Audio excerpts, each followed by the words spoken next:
അപ്പൊ ഉസ്താദെ, ഈ ഉളിയത്ത് അറക്കുന്ന ആൾക്ക് എത്ര മാംസം എടുക്കാം? ഉലഹിയത്ത് അറക്കുന്ന വ്യക്തിയാണെങ്കിൽ, അത് സുന്നത്താക്കപ്പെട്ട ഉലഹിയത്താണെങ്കിൽ അതിൽ നിന്ന് അദ്ദേഹത്തിന് ഭക്ഷിക്കാം. ഫർളാണെങ്കിൽ അദ്ദേഹത്തിന് ഭക്ഷിക്കാൻ പറ്റില്ല. നേർച്ചയാക്കിയതോ അല്ലെങ്കിൽ അദ്ദേഹം ഇതെന്റെ ഉലഹിയത്താണ് എന്ന് പറയുക മുഖേന നേർച്ചയായി മാറിയതോ ആണെങ്കിൽ അദ്ദേഹം ചെലവ് കൊടുക്കൽ നിർബന്ധമായവർക്കോ അതിൽ നിന്ന് ഭക്ഷിക്കാൻ പാടുള്ളതല്ല. എന്നാൽ സുന്നത്താക്കപ്പെട്ട ഉലഹിയത്താകുമ്പോൾ അദ്ദേഹത്തിന് അതിൽ നിന്ന് മാംസം എടുക്കാം. ഏറ്റവും അഫ്ളല് ഒരല്പം എടുത്ത് ബാക്കി മുഴുവനും സദക്ക ചെയ്യലാണ് അഫ്ളല്. ആ എടുക്കുന്നത് തന്നെ ലിവറിൽ നിന്ന് ആകലുമാണ് ഏറ്റവും അഫ്ളല്. അപ്പൊ ഒരു കഷ്ണം ലിവർ എടുത്തിട്ട് ബാക്കി മുഴുവനും എന്ത് ചെയ്യുക? പാവങ്ങൾക്ക് സദക്ക ചെയ്യുക. ഇതാണ് ഉലഹിയത്തിൽ ഏറ്റവും കൂലി ലഭിക്കുന്നതും അഫ്ളലായ കാര്യവും. എന്നാൽ അദ്ദേഹം ഫക്കീറന്മാരായ ആളുകൾക്ക് ഒരല്പം കൊടുക്കൽ നിർബന്ധമാണല്ലോ, എങ്കിലല്ലേ ഉലഹിയത്ത് സ്വഹിയാവുകയുള്ളൂ. അപ്പൊ ഫക്കീറായ ഒരാൾക്ക് അല്പം മാംസം കൊടുത്ത് ബാക്കി മുഴുവൻ അദ്ദേഹം എടുത്തു, എന്നിട്ട് അദ്ദേഹം ഭക്ഷിക്കുകയാണ്. അദ്ദേഹം ഫ്രിഡ്ജ് കൊണ്ടുവച്ച് മൂപ്പരും കുട്ടികളും ഇങ്ങനെ തിന്നാണ്. എന്നാലും പറ്റും, ഉലഹിയത്ത് വീടും. പക്ഷെ സദക്കനുസരിച്ചാണ് കൂലി ഉണ്ടാവുക എന്ന് മാത്രം. സദക്ക കൂടുന്നതിനനുസരിച്ച് കൂലി കൂടും, സദക്ക കുറയുന്നതിനനുസരിച്ച് കൂലി കുറയുകയും ചെയ്യും. സദക്കനുസരിച്ച് ഉണ്ടാവും. അദ്ദേഹം ഒരല്പം ഒരു ഫക്കീറിന് കൊടുക്കുകയും ബാക്കി മുഴുവൻ അദ്ദേഹം ഭക്ഷിക്കുകയും ചെയ്താൽ ഉലഹിയത്ത് എന്ന സുന്നത്ത് വീടുന്നതാണ്.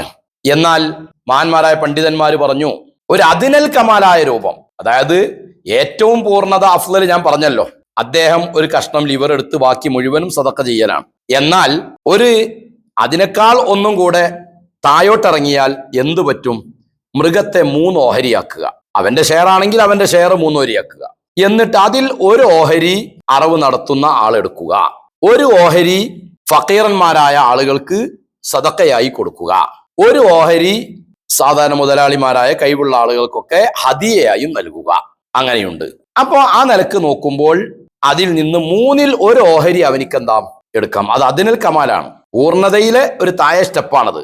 ഒരു 3ൽ 1 മാംസം അവനെടുക്കാം. ബാക്കി സദക്കയായും ഹദിയയായും നൽകുക. അവിടെ സദക്ക ഹദിയ രണ്ടായി വേർതിരിക്കണം. സദക്ക എന്ന് പറയുന്നത് ഫക്കീറിന് കൊടുക്കുന്നതാണ് സദക്ക. ഫക്കീറിന് കിട്ടിയാൽ അതിൽ മിൽക്ക് ഉണ്ടാവും, അവന് വിൽക്കാം, അതിൽ അവന് ക്രയവിക്രയം ചെയ്യാം.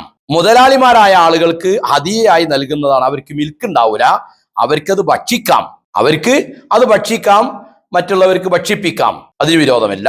കാഫിറായ ആളുകൾക്ക് ഭക്ഷിപ്പിക്കാൻ ഉലഹിയത്തിന്റെ കർമ്മത്തിൽ നിന്ന് പറ്റുകയില്ല. ഉലഹിയത്തിന്റെ മാംസം എന്ന് പറയുന്നത് പ്രത്യേക ആരാധനയാണല്ലോ ഉലഹിയത്ത്. ഈ ആരാധനയുടെ ഭാഗമായി നടക്കുന്ന ഒരു കർമ്മമായതുകൊണ്ട് അതിന്റെ നിബന്ധനയാണ്. ഉലഹിയത്തിന്റെ ആ മാംസം എന്ത് ചെയ്യാൻ പറ്റുകയില്ല? കാഫിറിനിക്ക് ഭക്ഷിപ്പിക്കാൻ പറ്റുകയില്ല. എന്നാൽ നമ്മുടെ അയൽവക്കത്തും പരിസരത്തും നമ്മുടെ ഇടപഴകുന്ന ആളുകളെ കൂട്ടത്തിൽ ധാരാളം കാഫിരീങ്ങൾ നമ്മുടെ സുഹൃത്തുക്കളുണ്ട്. അവർക്ക് മാംസം നൽകാം. അത് ഉലഹിയത്തിന്റെ മാംസമല്ല, വേറെ നമുക്ക് അവർക്ക് എന്ത് ചെയ്യാം? അവർക്ക് മാംസം വാങ്ങിക്കൊടുക്കാം, മറ്റു മൃഗത്തിൽ നിന്ന് കൊടുക്കാം. ഉലഹിയത്തിന്റെ മാംസമാകുമ്പോൾ അത് മുസ്ലിമീങ്ങൾക്ക് മാത്രമേ നൽകാൻ പാടുള്ളൂ, മറ്റുള്ളവർക്ക് നൽകാൻ പാടുള്ളതല്ല. അപ്പൊ ചുരുക്കത്തിൽ മാംസം ഏറ്റവും നല്ലത് ഒരു കഷ്ണം എടുക്കുക, ബാക്കിയൊക്കെ സദക്ക ചെയ്യലാണ് നല്ലത്. എന്നാൽ 3ൽ 1 എടുക്കാം. ഇനി മുഴുവൻ എടുത്ത് ഒരു പിടി ഫക്കീറിനടുത്ത് ബാക്കി മുഴുവൻ എടുത്താലും ഉലഹിയത്ത് വിടുന്നതാണ്. മാംസം എത്രമാത്രം വിതരണം ചെയ്യുന്നുവോ അതിനനുസരിച്ച് പ്രതിഫലം കൂടിക്കൊണ്ടിരിക്കും.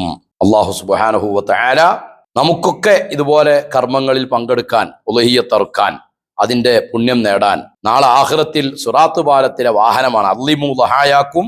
നബി സല്ലല്ലാഹു അലൈഹി വസല്ലമ ഹദീസിൽ പറഞ്ഞു, അള്ളിമു ലഹായാക്കും ഫഇന്നഹ അലസ്സിറാത്തി ഖായാക്കും. നിങ്ങളുടെ ഉലഹിയത്ത് കർമ്മത്തെ നിങ്ങൾ വളരെ ആദരവോടുകൂടെ കാണുകയും, കാരണം അത് നിങ്ങളുടെ സിറാത്ത് പാലത്തിലെ വാഹനമാണ്.